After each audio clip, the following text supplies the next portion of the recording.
नमस्कार दोस्तों, in this video we will talk about some of the important MCQ related to the UPSC prelims, and these MCQs are curated as per the demand of the UPSC exam syllabus. Okay, now moving forward, our first question is: the physical temperature of an object determines the wavelength of the radiation it emits. And okay, so the first statement is the physical temperature of an object determines the wavelength of the radiation it emits. Now this is correct, क्योंकि क्या होता है कि जितना भी temperature होगा, basically किसी body का जो भी टेम्परेचर होता है वो डिटरमाइन करता है कि किस वेवलेंथ की उससे रेडिएशन जो है वो एमिट होगी. सो this is the first statement is correct. Now second statement is the hotter the object the longer wavelength of the peak emission. Now this statement is incorrect because जितना वो less hot होगा, okay, और इसका opposite जितना ज़्यादा hot होगा, as the temperature increases the wavelength will decrease. पर यहाँ पे क्या लिखा हुआ है? The hotter the body the longer the wavelength. No, the hotter the body the shorter the wavelength. So henceforth the statement second will be incorrect. The third statement is X-ray comes from the pulsar, galactic supernova, remnant and the black holes. बिल्कुल सही है. जो X-ray radiation है it comes from the pulsar. ठीक, pulsar क्या होता है? The strong जो मूविंग स्टार होते हैं उसे पल्सर कहते हैं. सुपरनोवा, गैलेक्टिक और रेमिनेंट और ब्लैक होल से ये रेडिएशन जो है वो इमिट होती है. Okay, so from here our second statement is incorrect and the first and third statement is correct. So 2 pairs are correct out of 3. Moving forward, consider the following statement regarding the angel tax. Angel tax क्या होता है? देखिए, जब कहीं कभी पर क्या होता है, जैसे कोई एक कंपनी है और उस कंपनी में बहुत सारा ज़्यादा इन्वेस्टमेंट हो रहा है, ठीक है, तो उस शेयर को क्रॉस चेक करने के लिए हम उसमें एंजल टैक्स लगाते हैं. सो आवर फर्स्ट स्टेटमेंट क्या है? हमारा पहला स्टेटमेंट है the angel tax deters the use of the unaccounted money through the subscription of the shares of closely held company at a value that is higher than the fair market value of the firm shares. Now this statement is correct.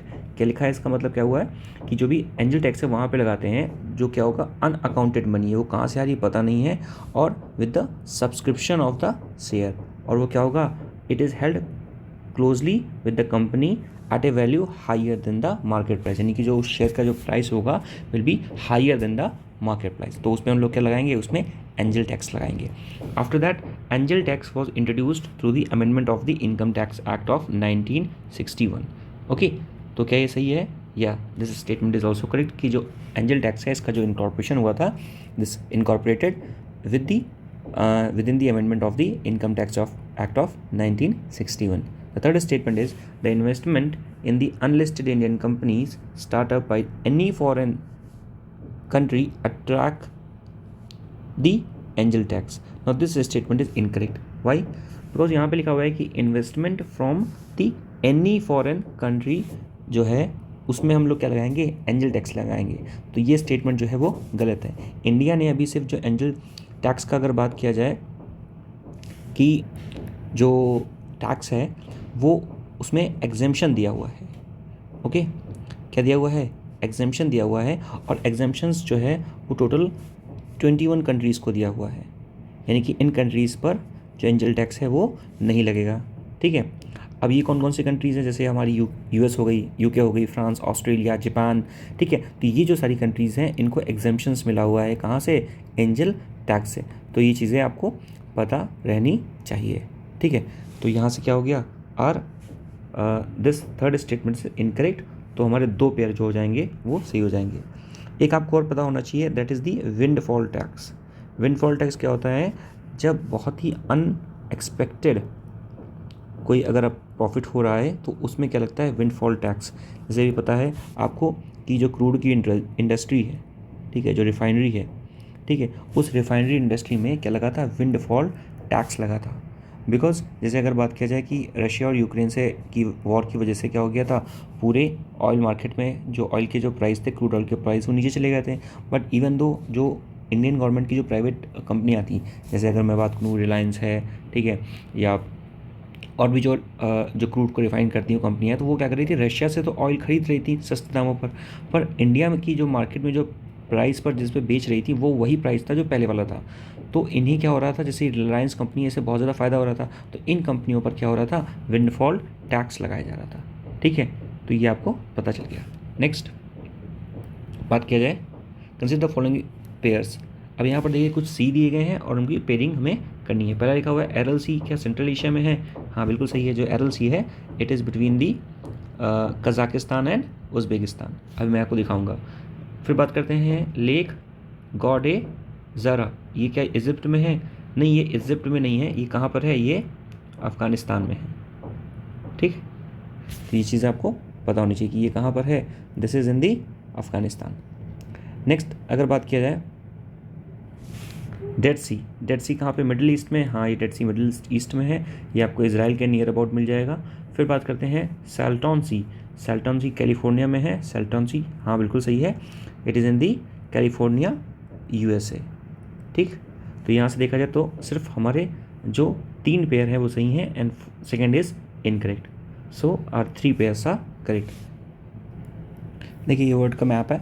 ठीक है, अब यहाँ पर हम देखते हैं पहले lake साल्टॉन, जिसकी हमने बात किया था कैलिफोर्निया के नियर अबाउट।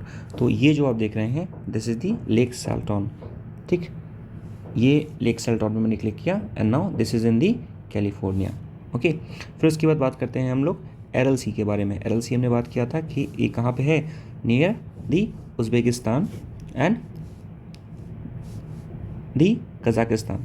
ठीक है, तो आप यहाँ पर देख सकते हैं this is your Kazakhstan and this is your Uzbekistan, और ये क्या है, ये एरएलसी है। ठीक है, ये एरएलसी पे मैंने क्लिक किया। ठीक है, so this is the detail about the एरएलसी। ठीक, सो दिस इज़ दी एरएलसी। फिर हम बात करते हैं दी डेड सी के बारे में। Now where is the Dead Sea? मैंने बताया था it is near about Egypt. तो देखिए ये सॉरी नियर अबाउट इसराइल। ठीक है, तो ये है इसराइल। ओके, इसराइल, और ये रहा हमारा डेड सी। ठीक है, तो डेड सी के बारे में हमें पता चल गया। फिर मैंने बताया था कि अफ़गानिस्तान जो नाम दिया हुआ था कि अफ़गानिस्तान में, सो दिस इज़ दी अफ़गानिस्तान, और यहाँ पर है क्या, गॉड ज़ैर डिप्रेशन, जो क्वेश्चन में दिया हुआ था। ठीक, उसके बाद अगर इसी क्वेश्चन में कुछ और इंपॉर्टेंट वाटर बॉडीज़ के बारे में बात किया जाए तो कौन कौन सी इंपॉर्टेंट वाटर बॉडीज़ हैं, जैसे आपको पता होना चाहिए कि चाइना की अगर बात किया जाए कि चाइना की क्विंघाई एक इम्पॉर्टेंट वाटर बॉडी है। ठीक है, ये तो लेक बैकाल है रशिया का, चाइना की ये क्विंघाई है, ये वाली। ठीक है, ये क्विंघाई है, तो ये पता होना चाहिए आपको। और भी कई सारी वाटर बॉडीज़ हैं, उसको मैं एक नेक्स्ट वीडियो में सेपरेटली कवर करूँगा। ठीक है, नाउ मूविंग फॉरवर्ड। देखिए नेक्स्ट क्वेश्चन क्या कह रहा है, नेक्स्ट क्वेश्चन बात कर रहा है कि it is popularly believe that the circular shape जो था किसका, हमारी जो पहली पार्लियामेंट बनी थी तो उसका जो सर्कुलर शेप था ऐसे करके। ठीक है, तो वो कहाँ से लिया गया था, 64 योगिनी टेम्पल से लिया गया हुआ था। ठीक है, हमारा ओल्ड पार्लियामेंट का स्ट्रक्चर। तो बोला जा रहा है कि ये जो 64 योगिनी टेम्पल है कहाँ पर लोकेटेड है, तो इसका जो आंसर हो जाएगा वो एमपी। जो 64 योगिनी टेम्पल है वो कहाँ पर लोकेटेड है, वो एमपी में लोकेटेड है। अगर मैं आपको 64 योगिनी टेम्पल दिखाऊँ, ठीक है, तो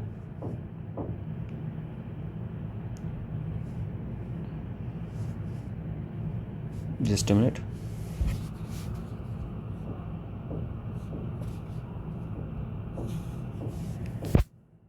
ठीक है, यहाँ पर आप देख सकते हैं 64 योगिनी टेम्पल। इसका जो स्ट्रक्चर है ये बिल्कुल वैसा ही है जैसे हमारी पहले की पार्लियामेंट थी। ठीक है, ऐसी ही पहले पार्लियामेंट थी हमारी। ठीक है, अब तो सेंट्रल विस्टा प्रोजेक्ट के अंतर्गत हमने नई पार्लियामेंट का फॉर्मेशन कर लिया। तो ये हमारी क्या पुरानी पार्लियामेंट का कहीं ना कहीं स्ट्रक्चर दिखा रहा है। ठीक है, और ये क्या है, 64 योगिनी टेम्पल है जो कि कहाँ पर है, which is in the MP. देखिए आप देख सकते हैं यहाँ पर कि 64 योगिनी टेम्पल है। ठीक है, and it is also known as the Ekataro Mahadeva temple, और इसको बनाया गया था 11th सेंचुरी में, and it is situated in the Morena district of the MP. Okay, so this you should know, और this is dedicated to the sacred god Shiva, और कुछ detailing है यहाँ पर। ठीक है, तो ठीक है, इतने बारे में चीज़ें आपको पता होनी चाहिए। नाउ मूविंग फॉरवर्ड, बात करते हैं नेक्स्ट क्वेश्चन के बारे में। 5th क्वेश्चन, फिफ्थ क्वेश्चन क्या कह रहा है, consider the following statement, agriculture has been included in the state list in the 7th schedule of the Indian constitution. तो ये स्टेटमेंट बिल्कुल सही है कि जो एग्रीकल्चर है वो किसका सब्जेक्ट है, agriculture is the subject of the state list. ठीक है, ये करेक्ट है। नेक्स्ट इज एजुकेशन जो है इंक्लूड किया गया हुआ है, education including the agricultural education and the research has been included in the concurrent list in the 7th schedule of the education of the constitution of the India. This statement is also correct. जो education है, ठीक है, वो concurrent list में रखा हुआ है, concurrent list में रखा हुआ है। ठीक है, नेक्स्ट बात करेंगे the department of the agricultural research and education was set up in the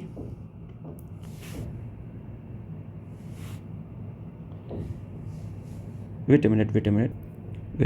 सो इसको थोड़ा सा करेक्ट करेंगे हम लोग। यहाँ पर जो मैंने बताया कि देखिए एजुकेशन जो है वो तो कॉन्करेंट लिस्ट का पार्ट है कन्फर्म, बट जो एग्रीकल्चरल एजुकेशन है, ठीक है, उसको रखा हुआ है अंडर द एग्रीकल्चर, जो कि स्टेट लिस्ट का पार्ट है। समझ गए, education is the part of the concurrent list, but क्योंकि जो agriculture education is the part of the concurrent list, but because the agriculture is the part of the state list, तो इसी वजह से जो एग्रीकल्चरल एजुकेशन है उसको भी स्टेट लिस्ट का पार्ट रखेंगे। So hence the second statement will be incorrect. ठीक, फिर बात करते हैं the department of the agriculture research and education was set up in the ministry of education, ministry of agriculture to facilitate the agricultural research and education and attend to matters related to the Indian council of agricultural research ICAR। तो this statement is correct. ठीक, तो यहाँ से देखा जाए तो second statement correct हो गया, तो हमारे जो दो पेयर हो जाएंगे हमारे करेक्ट हो जाएंगे। देखिए यहाँ पर हम लोग कुछ अब लिस्ट जो स्टेट लिस्ट है, ठीक है, स्टेट लिस्ट में कौन कौन से इंपॉर्टेंट सब्जेक्ट्स हैं, ठीक है, उसको हम थोड़ा सा देखेंगे। तो पहले हम बात करेंगे, जैसे यहाँ पे है क्या, पब्लिक ऑर्डर है, स्टेट लिस्ट में आता है। पुलिस आपको पता होना चाहिए स्टेट लिस्ट में आता है। जैसे दिल्ली के चीफ मिनिस्टर में, अगर दिल्ली का तो स्पेशल केस है बहरहाल, कि दिल्ली का जो यूटी है, यूटी विद द लेजिस्लेचर, उसमें पुलिस आता है, मतलब पुलिस जो सब्जेक्ट है वो नहीं आता बेसिकली। ठीक है, तो ये पता होना चाहिए। ऐसे स्टेट लिस्ट में पुलिस आता है, सिंपली बताऊँ मैं आपको तो, बट दिल्ली के केस में नहीं आता, क्योंकि दिल्ली के केस में जो पुलिस है वो किसके अंतर्गत आता है, सेंटर के अंतर्गत आता है। तो ये पता होना चाहिए आपको। फिर उसके बाद officers and the servants of the high courts, फिर जो भी प्रिजन्स हैं या प्रिजन रिफॉर्म करनी है, वो सारी चीज़ें किस में आती हैं, स्टेट लिस्ट में आती हैं। लोकल गवर्नमेंट तो ऑब्वियसली स्टेट लिस्ट में आएगी। पब्लिक की हेल्थ, सैनिटेशन, हॉस्पिटल, डिस्पेंसरी, ये भी स्टेट लिस्ट में आते हैं। कोई पिलग्रमेज ऑर्गेनाइज करना है तो वो भी किस में आएगा, स्टेट लिस्ट में आएगा। इंटॉक्सिकेटिंग लिक्कर, आपको पता है जो लिक्कर है, ठीक है, लिक्कर जो है वो किस में आता है, स्टेट लिस्ट में आता है, यानी कि स्टेट उसमें जितना भी चाहे टैक्स लगा सकते हैं। ठीक है, और लिक्कर जो है वो GST के रिजीम के अंतर्गत नहीं आता है। GST के रिजीम के अंतर्गत कौन कौन सी चीज़ें नहीं आती हैं, तो बेसिकली अगर मैं बात करूं तो जैसे हमारा डीजल हो गया, ठीक है, पेट्रोल हो गया, और क्रूड ऑयल आप बात कर सकते हो, और उसके बाद ATF, that is the aviation turbine fuel.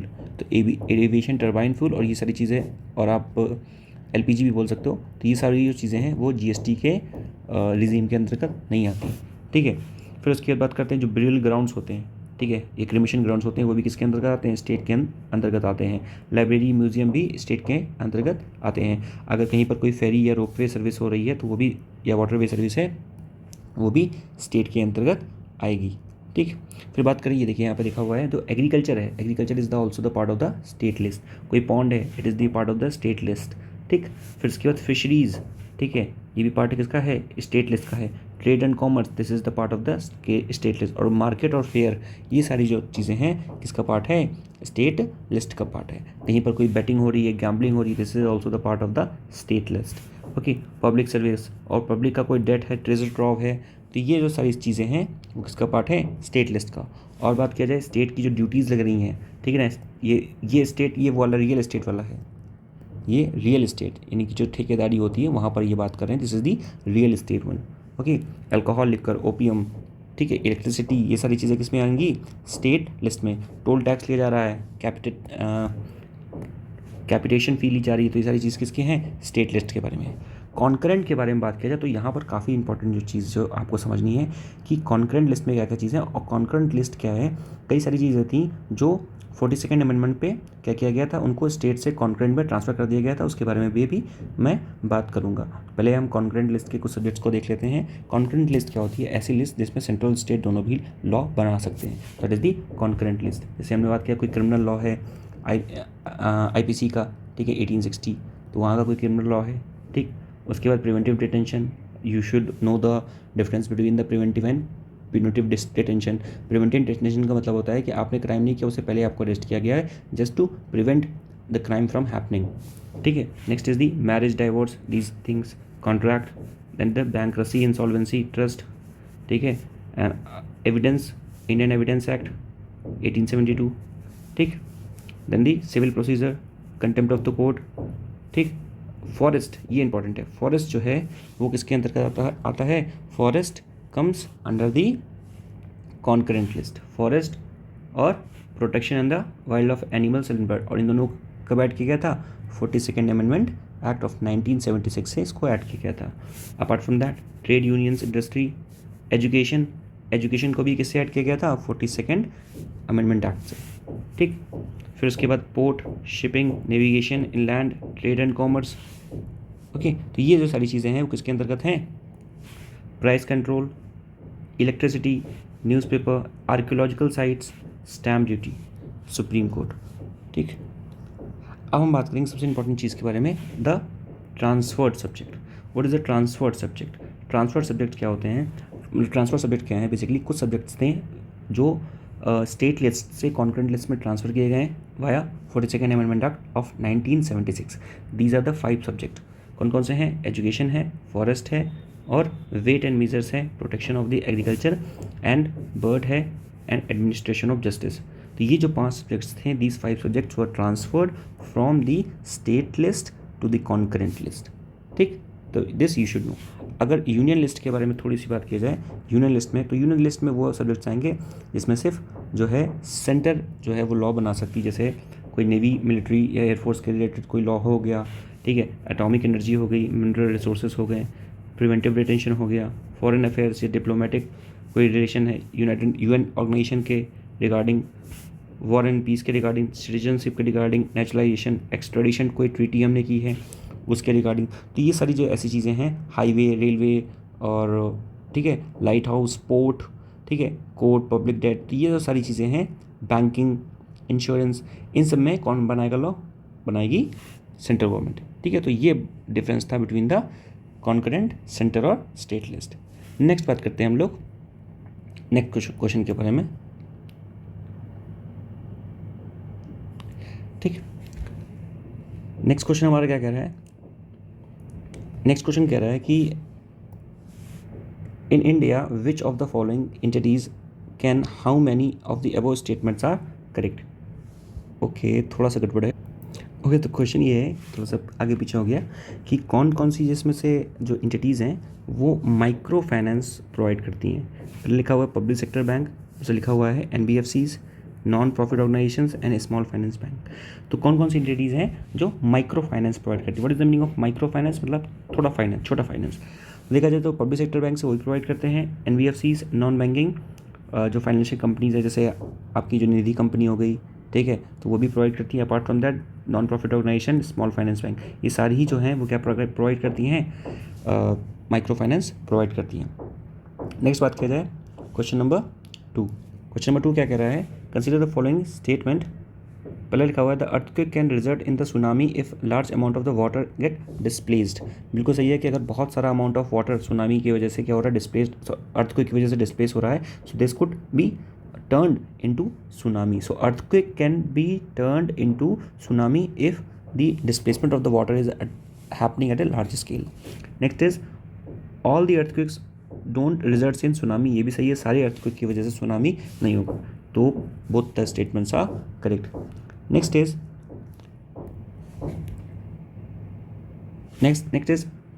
acoustic radiation is the sound produced by the earthquake that carries the information about the tectonic event. This is correct. जब अर्थक्वेक आता है तो जो भी साउंड प्रोड्यूस होता है, ठीक है, तो अंडरग्राउंड में जो साउंड प्रोड्यूस होता है तो वो जो बाहर आता है, it comes in the form of the acoustic radiation, ठीक है, और वो जो रेडिएशन होता है वो हमें बहुत सारी इन्फॉर्मेशन देता है regarding the interior of the earth, तो this you should know. Next लिखा हुआ है acoustic radiation travels to the water column much faster than the tsunami wave, so this statement is also correct. Next is acoustic radiation cannot be recorded at the distant location say 1000 kilometre away from the source of the earth, नहीं, this is incorrect because जो acoustic radiation है उसको we can record it at a distance temperature, यानी मतलब at a distance, काफ़ी distance पर भी हम उसको जो उसका बेसिकली जो इन्फॉर्मेशन है उसको हम क्या कर सकते हैं, रिकॉर्ड कर सकते हैं, ठीक, क्योंकि वो अर्थ के इतने अंदर से आ रही है, ठीक है, तो काफ़ी डिस्टेंस ट्रैवल करेगी ऑब्वियसली, तो इस वजह से क्योंकि डिस्टेंस ट्रैवल करके आ रही है तो हम उसका डेटा रिकॉर्ड करेंगे। तो अगर ये हो जाएगा कि भाई हम बहुत ज़्यादा डिस्टेंस से अगर वो आ रही तो हम रिकॉर्ड ही नहीं कर सकते, तो स्टेटमेंट गलत हो जाएगा, तो hence the statement is incorrect, so 2 pairs are correct. Next, NASA का एक मिशन है, कौन सा देखें, देखिए, consider the following statement, NASA का x ray polarimeter satellite will study the various dynamics of the bright astronomers x ray source in the extreme condition, ठीक है। सो इसमें देखा जाए तो फर्स्ट स्टेटमेंट जो है इसमें पूछ रहा है कि, तो इसमें पूछ रहा है ये कि कौन सा स्टेटमेंट जो है वो करेक्ट है, ठीक है। तो पहला स्टेटमेंट है कि जो नासा का एक्सरे पोलरीमीटर सैटेलाइट है वो स्टडी करेगा various dynamics of the bright astronomers X-ray source in the extreme condition. Not this statement is incorrect, क्यों?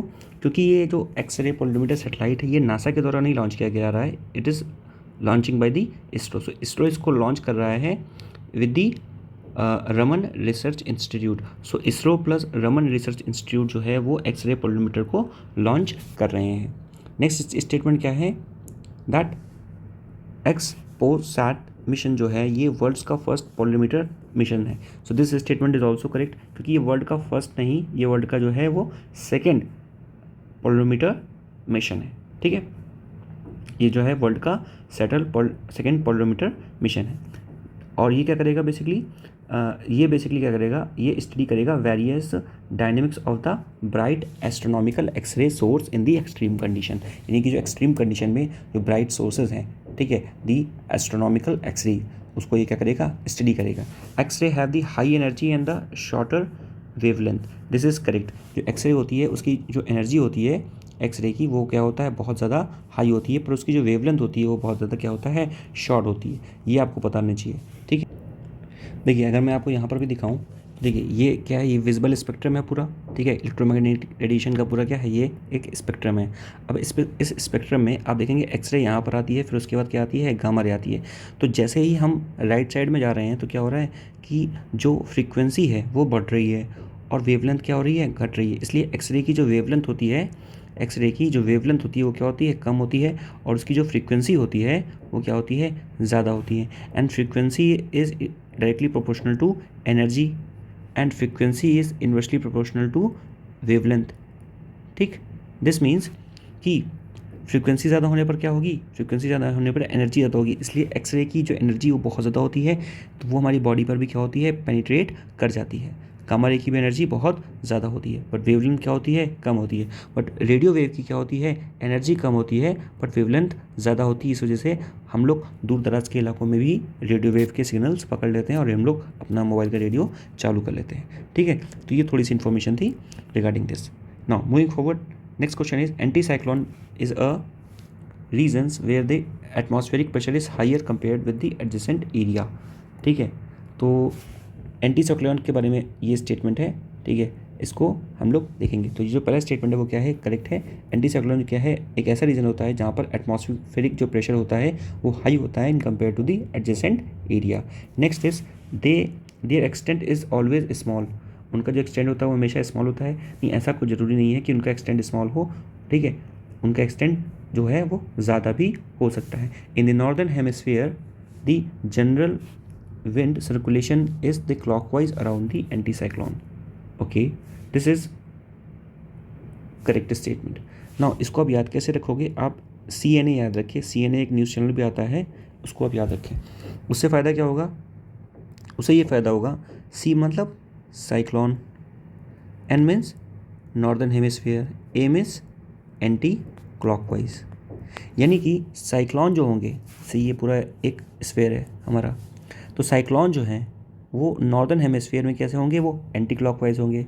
तो फिर सदर्न हेमिस्फीयर में साइक्लोन कैसे होंगे, cyclone in the southern hemisphere are clockwise, क्योंकि नॉर्थ में क्या है, वो ये नॉर्दर्न हेमिस्फीयर है और ये सदर्न हेमिस्फीयर है। नदर्न हेमिस्फीयर में अगर साइक्लोन एंटी क्लॉकवाइज हैं तो सदर्न हेमिस्फीयर में साइक्लोन क्या हो जाएंगे, क्लॉकवाइज। उसी तरह anti cyclone in the northern hemisphere are clockwise. जब साइक्लोन नर्दर्न हेमिस्फीयर में एंटी क्लॉकवाइज है तो इसी का ऑपोजिट ये हो जाएगा, anti cyclone in the northern hemisphere are clockwise. और इसका ऑपोजिट यहाँ पर हो जाएगा कि anti cyclones in the southern hemispheres are anti clockwise. ठीक, anti cyclone in the southern hemisphere are anti clockwise. ठीक है, ये यहाँ पे एन होगा, यहाँ पर देख लेना, ये cyclone in the southern hemisphere are clockwise. बात समझ गए होंगे पूरी अच्छे से। ठीक है, तो यहाँ से देखा जाए तो हमारा जो स्टेटमेंट क्या हो जाएगा, ये करेक्ट हो जाएगा, B will be the correct option. Moving forward, doldrums क्या होते हैं, डोलड्रम्स की डेफिनेशन पूछी है तो डोलड्रम्स क्या होते हैं, it is nothing just the belt of the calm region in the equatorial region. ठीक है, where the prevailing trade wind meet, जहाँ पर क्या होती है, जो भी ट्रेड विंड होती है वो क्या होती है, मीट करती है। आप इसको डोलड्रम्स को आप बोल सकते हो ITCZ, that is the inter tropical conversion zone. ठीक है, इसमें क्या होता है बेसिकली, जो भी नॉर्थ ईस्ट और साउथ ईस्ट जो ट्रेड विंड है वो मीट करती हैं जहाँ पर, तो नॉर्थ ईस्ट और जो साउथ ईस्ट जो ट्रेड विंड है जहाँ पर ये मीट करती हैं। ठीक है, तो उसे हम लोग क्या कहते हैं, ITCZ, inter tropical conversion zone, या फिर उसको डोलड्रम भी हम लोग कहते हैं। नेक्स्ट बात करते हैं नेक्स्ट क्वेश्चन के बारे में, what is the due point. तो ड्यू पॉइंट क्या होता है, the first statement is due point is the temperature at which the atmosphere is saturated with the water vapour. तो ये स्टेटमेंट इज करेक्ट है कि एक ऐसा टेम्परेचर होता है ड्यू पॉइंट जहाँ पर जो एटमॉस्फेयर हो जाता है सैचुरेटेड जो है हो जाता है वाटर से, यानी कि उसके बाद एक्स्ट्रा वाटर वो कैरी नहीं कर सकता, इट बिकम सैचुरेटेड। सैचुरेटेड मतलब सैचुरेटेड मीन्स इट रीच इस लिमिट, जो उसकी लिमिट है वो उसको रीच कर चुका है, means it become saturated now. The next statement is that the due point gives an indication of the humidity, this is correct. Due point जो होता है ये इंडिकेशन बताता है किसके बारे में, ह्यूमिडिटी के बारे में, कि how much humidity is there in the air. The third statement is a higher dew point means there will be less moisture in the air. No, this statement is incorrect, because जितना ज़्यादा due point होगा, ठीक है, जितना ज़्यादा due point होगा उतना ज़्यादा सॉइल में क्या, उतना ज़्यादा एयर में क्या होगा, उतना ज़्यादा एयर में मॉइस्चर होगा। जैसे आप कभी कभी जब बारिश में आप फ़ैन चलाते हो, कूलर चलाते हो, तो क्या होता है उस टाइम क्या कहते हो कि हवा में बहुत चिपचिपी है, नमी है। सो नमी means that there is a moisture in the air. ठीक है, और मॉइस्चर बहुत ज़्यादा है, इतना ज़्यादा होता है कि आपके हाथों में पानी आ जाता है, means it is somehow it is reached up to the saturation. ठीक है, सो फ्रॉम हेयर दो पेयर करेक्ट है, so B will be the correct option. Now moving forward, consider the following statement. Now, पहला बात क्या है, the Coromandel coast stands between the Western Ghat and the Arabian Sea. Okay, तो Coromandel coast western घाट और Arabian सी के बीच में है। ठीक है, इसको हम देखते हैं अभी। उसके बाद लिखा हुआ डोडा बेटा जो है वो हाईएस्ट पीक है सदर्न पेनिनसुला का। ओके, ठीक है, इसको भी हम देखते हैं। The third statement is that the Pal Ghat is located between the Nilgiri hills and the Annamalai hills in the south India. Okay, तो यहाँ पे तीन स्टेटमेंट दिए गए हैं, तीनों को हम देखेंगे। पहला लिखा हुआ है कि जो कोरोमंडल कोस्ट है वो कहाँ पर है, वेस्टर्न घाट और अरेबियन सी के बीच में है क्या। चलिए इसको देखते हैं। ये पिक्चर देखिए, इसमें देखिए दिखाया गया है कि कोरोमंडल कोस्ट कहाँ पे, तो कोरोमंडल कोस्ट कहाँ है, कोरोमंडल कोस्ट कहाँ पे है, ये वेस्टर्न घाट में नहीं, क्वेश्चन में क्या बोला था, वेस्टर्न घाट में, ये वेस्टर्न घाट में नहीं, ये कहाँ पर है, ईस्टर्न घाट में। इस मैप को आप अच्छे से देख लें। ठीक है, इस मैप में इंपॉर्टेंट चीज़ें बताई गई हैं, जैसे यहाँ पर पहले लिखा हुआ है उत्कल प्लेन। जब आप राष्ट्रगान पढ़ते हैं तो उसमें बोलते हैं द्राविड़ उत्कल बंगा, तो द्रविड़ मतलब क्या, ये रीजन पूरा। ठीक है, और द्रविड़ के बाद क्या आ गया, उत्कल, और उत्कल के बाद क्या आ गया, बंगा मीन्स बंगाल। ठीक, तो ये जनगण मन से आया, आपके नेशनल एंथम से आया। सो उत्कल, दिस इज उत्कल। उत्कल के बाद आता है क्या, नॉर्दर्न सरकार। नॉर्दर्न सरकार कहाँ से है, यहाँ से लेके यहाँ तक, ठीक है ना, in the mid of the Andhra Pradesh. फिर आंध्रा के मिड से लास्ट तक आपका आएगा केप ऑफ कोमोरिन तक आएगा क्या, कोरोमंडल कोस्ट। ठीक, उसके बाद बात करेंगे हम मालाबार कोस्ट के बारे में। तो मालाबार कोस्ट कहाँ तक आएगा? ये कर्नाटक के मिड से लास्ट तक। फिर कोंकण कोस्ट, और फिर दूसरा आता है, एक होता है गल्फ ऑफ कच्छ, और उसके बाद ये होता है गल्फ ऑफ खंबत। ठीक है, ऊपर है कच्छ और नीचे क्या है? खंबत। और ये पूरा जो रीजन है इसको बोलते हैं काठियावाड़ रीजन। ठीक है, तो इसको क्या बोलते हैं? पूरा काठियावाड़। तो गुजरात को पूरा काठियावाड़ रीजन बोलते हैं। और ये क्या है? ये गुजरात प्लेन है। ठीक, गल्फ ऑफ खंबत, इसी को गल्फ ऑफ कैम्बे भी बोल देते हैं, कैम्बे, गल्फ ऑफ खंबत या गल्फ ऑफ कैम्बे, और ऊपर क्या है? Gulf of Kutch. ठीक है, तो ये चीज़ पूरी चीज़ें आपको पता होनी चाहिए। ये कोरोमंडल है, इधर मालाबार, ये। अब क्वेश्चन देखते हैं, क्वेश्चन में क्या कह रहा है? क्वेश्चन में कह रहा था, क्वेश्चन में बात कर रहा है कि भाई जो कोरोमंडल कोस्ट है ये कहाँ पर है? वेस्टर्न घाट और अरेबियन सी में है। अभी बताया आपको ये वेस्टर्न घाट में नहीं है, कहाँ पे है? ये ईस्टर्न घाट में है। ठीक, ईस्टर्न घाट और बे ऑफ बंगाल। तो जो फर्स्ट स्टेटमेंट हो जाएगा वो क्या हो जाएगा? इनकरेक्ट। फिर बात करता है डोडा बेटा जो है वो हाईएस्ट पीक है सदर्न पेनिनसुला की। ठीक है, इसको भी देख लेते हैं, क्या डोडा बेटा हाईएस्ट पीक है सदर्न पेनिनसुला की? देखिए, ये आपके सामने एक मैप खुल रहा है, इस मैप में आप देखेंगे डोडा बेटा को। ठीक, तो अगर बात किया जाए इस मैप को देखने में, देखिए जो क्वेश्चन का जो आंसर है, क्वेश्चन का तो आंसर है कि जो जो अन्नामुड़ी है वो क्या है? वो हाईएस्ट पीक है किसका? साउथ इंडिया की। और अन्नामुड़ी कहाँ पड़ रहा है? ये अन्नामलाई हिल्स में। अन्नामुड़ी कहाँ पे है? अन्नामुड़ी अन्नामलाई हिल्स पे है। ठीक है, अब देखिए क्वेश्चन क्या कह रहा है, क्वेश्चन क्या कह रहा है? डोडा बेटा is the highest peak in the southern peninsula. तो डोडा बेटा जो है वो हाईएस्ट पीक सदर्न पेनिनसुला नहीं है, कौन सी है?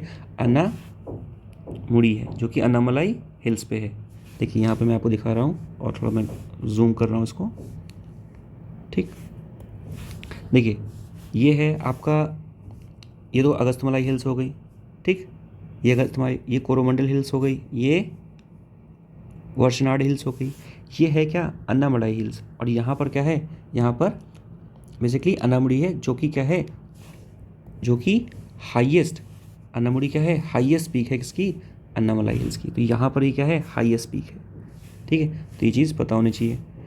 थर्ड स्टेटमेंट क्या? तो ये जो स्टेटमेंट हो जाएगा डोडा बेटा, जो गलत हो जाएगा भाई, ये भी गलत, ये भी गलत। Third statement, Palghat is located between the Nilgiri and the Annamalai hills in the south India. तो ये जो स्टेटमेंट है, ये जो स्टेटमेंट है, ये कहीं ना कहीं आपका सही है। देखिए ये है नीलगिरी, ठीक है, और ये है क्या? अन्नामलाई। ठीक, और इनके बीच में कहीं ना कहीं यहाँ पर क्या है? ये है पालघाट। ठीक, तो इस वजह से जो पालघाट है वो नीलगिरी और अन्नामलाई के बीच में स्टैब्लिश्ड है। ठीक है, ये चीज़ आपको पता होनी चाहिए। ओके, उसके बाद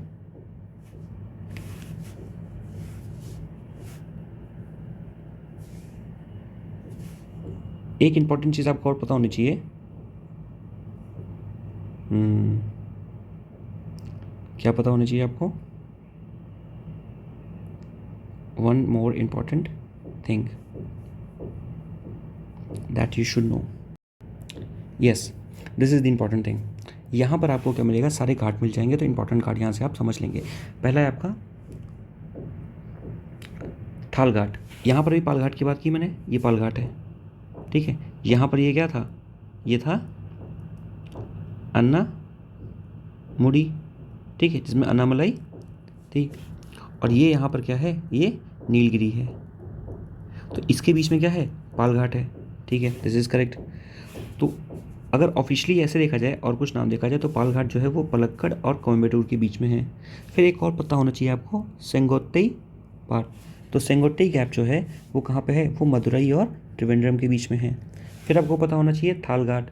थाल घाट किसके बीच में है? नासिक और मुंबई के बीच में है। और भोर घाट, भोर घाट किसके बीच में है? पुणे के बीच में है, और यहाँ पर ये मुंबई के बीच में है। तो थाल घाट किसके बीच में है? मुंबई और नासिक के बीच में।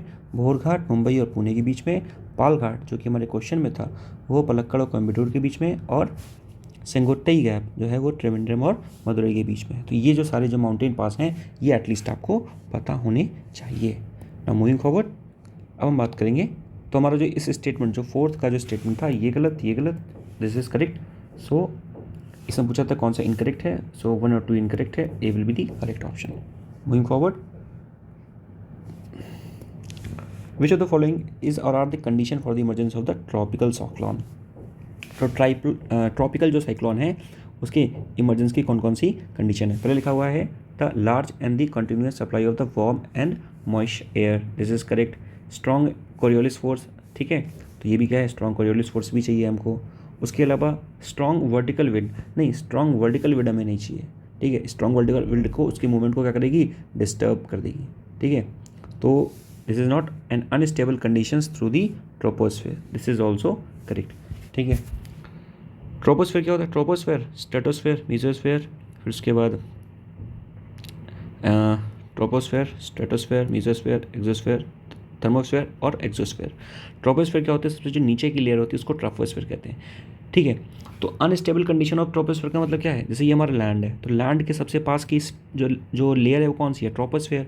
तो लैंड जितना हीट होगा, ठीक है, तो वो डिस्टर्बेंस कहाँ कॉज करेगा, ट्रोपोस्फेयर में।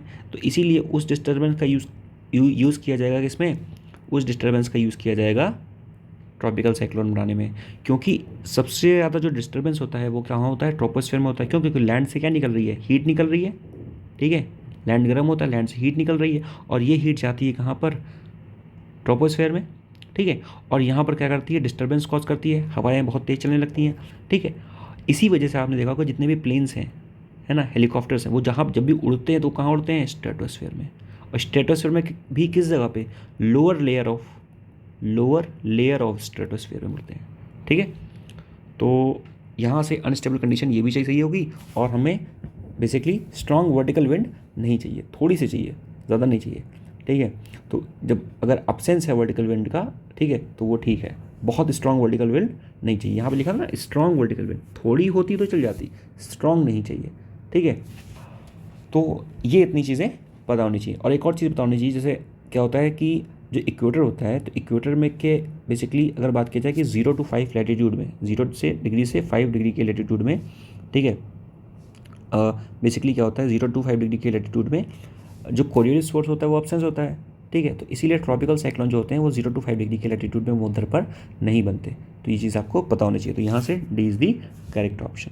Moving forward, consider the following statement about the semiconductor, ठीक है भाई, सेमीकंडक्टर के बारे में स्टेटमेंट देखेंगे हम लोग। पहला क्या कह रहा है, the first is the semiconductors have electrically connectivity between the insulator और कंडक्टर, बिल्कुल सही है। जो सेमीकंडक्टर जो है उसकी जो इलेक्ट्रिकल कंडक्टिविटी होती है, it is between the insulator and conductor, ठीक, यानी कि इंसुलेटर से ज़्यादा होती है conductivity, electrical conductivity, and less than the conductor, कहीं पर मिड में होती है, ठीक है। और उसको हम घटा या बढ़ा भी सकते हैं with the help of doping, ठीक है। What is the meaning of doping, doping means adding the external impurity. Next is the semiconductor are the material that can conduct the electricity without any resistance, incorrect, कुछ ना कुछ तो resistance होगा, so this is incorrect. Semiconductor are the only used in the electronic devices and not any other applications, कैसे भैया, सब जगह तो यूज़ होगी सेमीकंडक्टर्स, चिप्स बनेंगी रिमोट में, वॉशिंग मशीन में, हर जगह यूज़ होगा। Next, semiconductors have a fixed energy band gap that can not be modified, incorrect too, उसकी जो एनर्जी बैंड है उसको मॉडिफाई कर, अभी बताया मैंने आपको, doping, with the help of doping you can increase or reduce the energy band of the semiconductor, okay, so this is incorrect. So यहाँ से क्या हो गया, only one statement is correct. Moving forward, consider the following statement about the irrigation, ठीक है, irrigation is the predominantly practiced in the northern state of the India, okay, मतलब irrigation जो है वो सिर्फ नॉर्दर्न स्टेट ऑफ इंडिया में predominantly practice किया जाता है, बाकी सादर्न स्टेट और नॉर्थ ईस्ट में कभी नहीं किया जाता, इनकरेक्ट।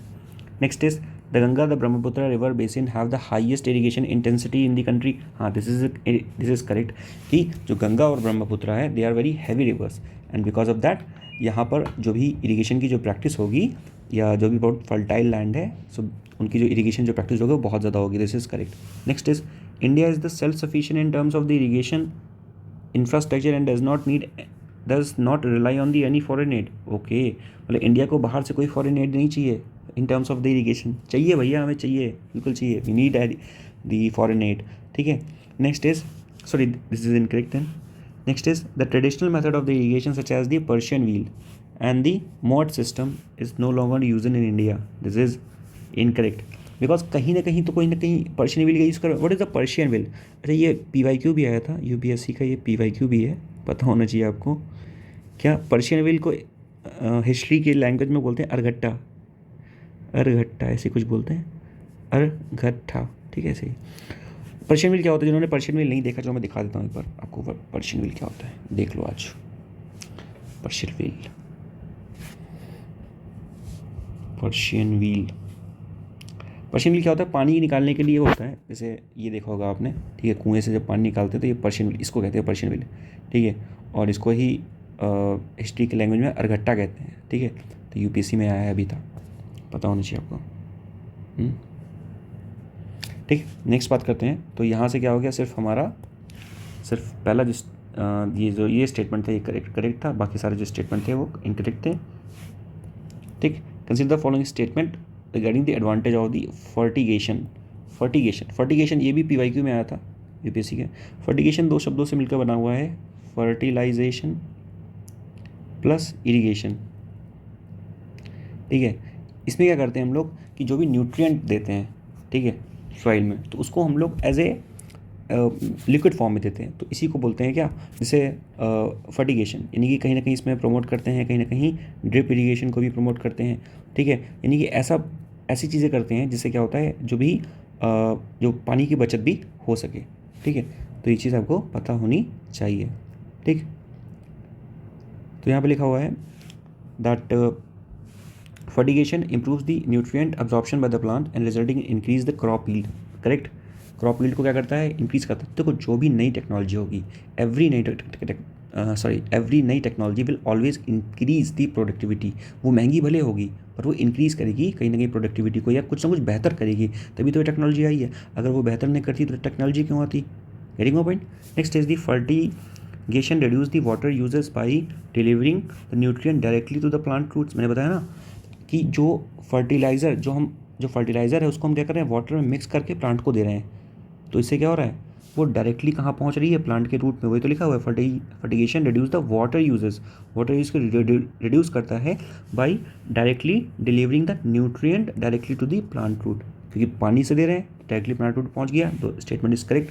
थर्ड स्टेटमेंट क्या कर रहा है, फर्टिगेशन जो है मिनिमाइज करेगा nutrient run of and leaching promoting the environmental sustainability. This is also the correct. क्यों? क्योंकि हम फर्टिलाइज़र को वाटर में मिक्स कर रहे हैं और उस वाटर को डायरेक्टली कहाँ पर दे रहे हैं, प्लांट की रूट में दे रहे हैं, तो उससे हो क्या रहा है कि वो सिर्फ जो फर्टिलाइज़र है वो प्लांट की रूट में है, बहुत ज़्यादा हमने पानी एक्स्ट्रा नहीं खर्च किया। लेकिन अगर हम क्या कर रहे हैं, नॉर्मल केस में अगर कोई प्लांट लगाया और हमने यहाँ पे फर्टिलाइज़र डाल दिए, ठीक है, और उसके बाद हम लोग खूब सारा उसमें पानी डाल रहे हैं, तो क्या होगा कि रन ऑफ हो जाएगा फर्टिलाइज़र का भी, और वहाँ की जो सॉइल है उसका भी रन ऑफ होगा। That will lead to the leaching भी होगी, सॉइल की लीचिंग होगी, सॉइल की इरोजन होगा, तो ये सारी चीज़ें देन होंगी, ठीक। नेक्स्ट बात करते हैं, the fertigation allows the precise control and the adjustment of the nutrient level optimising the plant growth. This is also correct. जो फर्टिगेशन है वो क्या करेगा, प्रिसाइज ग्रोथ करेगा, ठीक, जितनी चाहिए उतनी ही करेगा, बात समझ रहे नहीं है। और ये एडजस्टमेंट करेगा किसको, न्यूट्रिएंट टेबल को। आप न्यूट्रिएंट टेबल को एडजस्ट कर सकते हो, जितना चाहे उतनी फर्टिलाइजर दे दो, बट द थिंग इज़ कि आपको रूट में देना है, मतलब प्रॉपर प्लांट ऑब्जॉर्व करेगा। तो कहीं ना कहीं जो सारी चीज़ें हैं वो एक ऑर्गेनाइज्ड मैनर में, एक एडजस्टेड मैनर में हो रही हैं। तो यहाँ से देखा जाए सारे स्टेटमेंट जो हैं वो हमारे करेक्ट हैं, all the 4 statement are correct. Now with reference to the urban cooperative bank consider the following statement. Urban cooperative bank, ठीक, पहला स्टेटमेंट है that they are supervised and regulated by the local board, okay, set up by the state government. Now this is incorrect. जो भी urban cooperative bank होते हैं वो basically local board जो state government set करती है, ऐसा कुछ भी नहीं है। जो भी अर्बन कोऑपरेटिव बैंक हैं, ठीक है, वो रेगुलेट कौन करता है उनको, RBI, ठीक है। तो they are not regulated by the local board, they are regulated by the RBI. Next is they can issue the equity share and the preferential share. Now this statement is correct. वो equity और preferences दोनों के share को basically cell कर सकते हैं market में, ठीक है। Next, they are brought under the preview of the BRA, that is the banking regulation act of 1949 through the amendment act of the 1966। This is also correct. देखिए जो RBI है, RBI दो आपको एक्ट पता होने चाहिए। एक तो 1934 वाला आरबीआई एक्ट, ठीक है, आरबीआई एक्ट ऑफ 1934, एक है होता है BRA act, that is the banking regulation act of 1949, ठीक है। सो जो अर्बन कोऑपरेटिव बैंक है इनको हम लोगों ने ऐड किया हुआ है under the BRA act of 1949। तो यहाँ से देखा जाए तो हमारे जो दो पेयर हैं वो करेक्ट हैं, so 2 pair is correct, 1 is incorrect. Okay, तो option will be B. Moving forward, consider the following statement about the Yakshagana.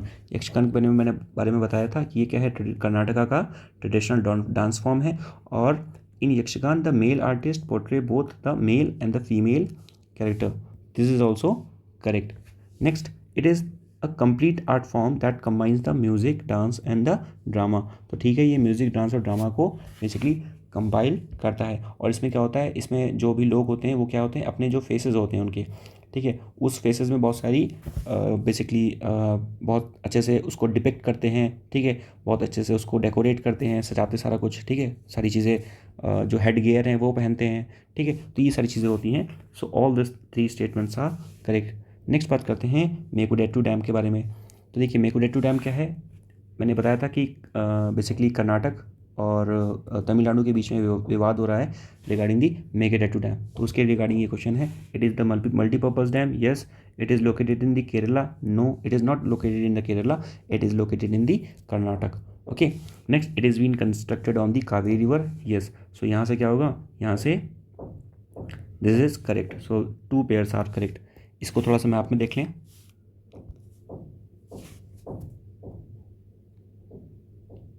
Now अब इसको मैप में थोड़ा सा देखते हैं। मैंने बताया था कि कावेरी रिवर के बारे में बात हो रही है, ठीक है, तो ये जो है दिस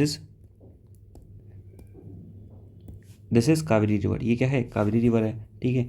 अब यहाँ पर क्या है, ये देखिए ये बाउंड्री है पूरी, ठीक है, ये बाउंड्री है, ये यहाँ पर क्या है, ये पूरा तमिलनाडु है, ठीक है, ये क्या है, दिस इज़ तमिलनाडु, और ये क्या है, यहाँ पर ये कर्नाटका है, ठीक है। और कावेरी रिवर यहाँ से आ रही है, तो कावेरी रिवर की जो ओरिजिन है वो कहाँ पर एज ए क्या होती है, एज ए हेमावती होती है, ठीक है। और आपको पता होना चाहिए कावेरी रिवर पर कई सारी चीज़ें पड़ती हैं। यहाँ पर ये पड़ती है कृष्णराज सागर डैम पड़ता है, ठीक है, और यहाँ पर जो Mysore, sorry not Mysore, Stanley reservoir बनता है। तो पहली चीज़ यहाँ पर क्या पड़ी, Krishnaraj Sagar dam, next is the Stanley reservoir, ठीक है।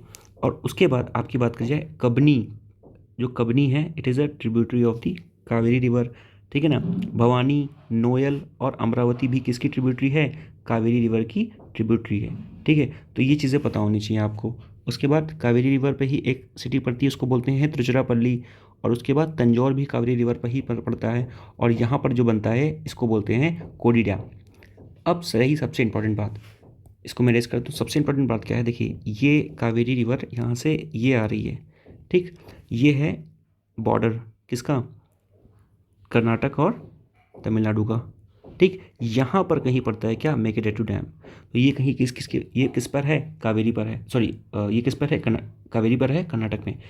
तो अब प्रॉब्लम ये है क्योंकि ये क्या है, अगर यहाँ डैम बना दिया गया तो कहीं ना कहीं जो तमिलनाडु पर जो है वो तमिलनाडु जो है वो लोअर बेसिन पे है, तो इस वजह से तमिलनाडु में वाटर की स्कार्सिटी हो सकती है। तो इसी वजह से ये सारा इशू हो रहा है, ठीक है। तो ये चीज़ें पता होनी चाहिए। और यहाँ से एक और चीज़ आपको पता होनी चाहिए कि जैसे ये मैप है साउथ इंडिया का, तो आपको पता होना चाहिए कि यहाँ पर कि सबसे पहले यहाँ पर क्या आती है, सबसे पहले ये रिवर आती है, इसका नाम क्या है, तंजौर पलानी रिवर, ठीक है। उसके बाद आती है वैगई रिवर, सीक्वेंस याद होना चाहिए मतलब आपको, वैगई रिवर, फिर आती है क्या, कावेरी रिवर, ठीक। और उसके बाद क्या आती है, उसके बाद आती है ये यहाँ पर ये कृष्णा रिवर, और उसके बाद ऊपर आएगी यहाँ पर ये आपकी गोदावरी रिवर, ठीक है। तो ये आपको सीक्वेंस पता होना चाहिए, ठीक है। इसमें आपको मैं बाद में अच्छे से कंप्लीट करूँगा। तो यहाँ पर this is correct, this is incorrect, Karnataka में है, and third is also correct, Kaveri river पर बनी है, ठीक है। कावेरी रिवर की ट्रिब्यूटरी याद रखना, भवानी, नोयल, ठीक है, और भवानी, ठीक है, नोयल, ठीक है। तो ये सारी क्या है, ट्रिब्यूटरी है कावेरी रिवर की। तो यहाँ से क्या हो गया, हमारा 2 पेयर हमारे करेक्ट हो गए हैं। ठीक है, नेक्स्ट बात करते हैं क्वासी मून के बारे में। ठीक है, what is the quasi moon. तो क्वासी मून क्या है भाई, इसके बारे में बात करते हैं। ठीक है, तो what is the quasi moon. तो क्वासी मून कुछ नहीं है। क्वासी मून क्या है, क्वासी मून इज़ ये एक क्या है, एस्ट्रॉयड है जो कि ऑर्बिट करता है around the sun, similar in the frame ways as the earth, but only minimally affected by the earth gravitation pull. यानी कि क्या है, ये एक क्या है, it is just an asteroid. क्या है, सिर्फ ये क्या है, एक एस्ट्रॉयड है, और वो क्या कर रहा है, वो सन के अराउंड मूव कर रहा है, बट वो अर्थ के ग्रेविटेशनल पुल से अफेक्ट नहीं हो रहा है। सिर्फ इतना ही पता होना चाहिए आपको, this is the quasi moon. Next बात करते हैं पीएम स्वनिधि स्कीम के बारे में। ये किसके बारे में है, सो पीएम स्वनिधि स्कीम जो है, ठीक है, आपको पता है कि कोविड के टाइम पे जो स्ट्रीट वेंडर थे उनके लिए स्कीम लाई गई थी, that is the PM Svanidhi scheme. ठीक, तो it is a central sector scheme. Yes, इसमें स्टेट का कोई कंट्रीब्यूशन नहीं है। There two types of scheme, central sector scheme and centrally sponsored scheme. Central sector schemes means the whole funding will be disbursed from the side of the center only. अगर centrally sponsored scheme है so there be contribution of the central and state to.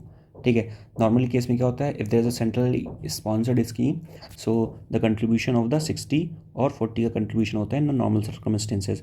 If the state is हिली state, ठीक है, जैसे like Himachal, north eastern state, तो उस condition में 19 और 40 का, 19 और 10 का जो होता है डिस्ट्रीब्यूशन होता है। अगर यूटी है, यूनियन टेरिटरी है, तो 100% जो होता है वो कौन देता है, सेंटर देता है। तो this you should know. So from here it was launched in 2020 as the part of the Atmanirbhar Bharat. Yes, it is fully funded by the ministry of the housing and urban affairs. Correct, और ये किसके लिए है, this is for the street vendors. Okay, this is for the street vendor. So all the statement are correct. Moving forward, okay, so ठीक है, this was it. सो ये सारे questions थे मैंने डिस्कस किए। अगर आपको वीडियो अच्छी लगी हो तो आप कमेंट सेक्शन में फीडबैक दे सकते हैं, और अगर कोई सजेशन हो तो वो भी देख सकते हैं। बाकी इस वीडियो को अपने दोस्तों के साथ शेयर करें, और वेरियस जो आपके सोशल मीडिया हैंडल्स हैं वहाँ पर शेयर कर सकते हैं। Till then take care, good bye, जय हिंद। मिलते हैं नेक्स्ट वीडियो के में। Thank you.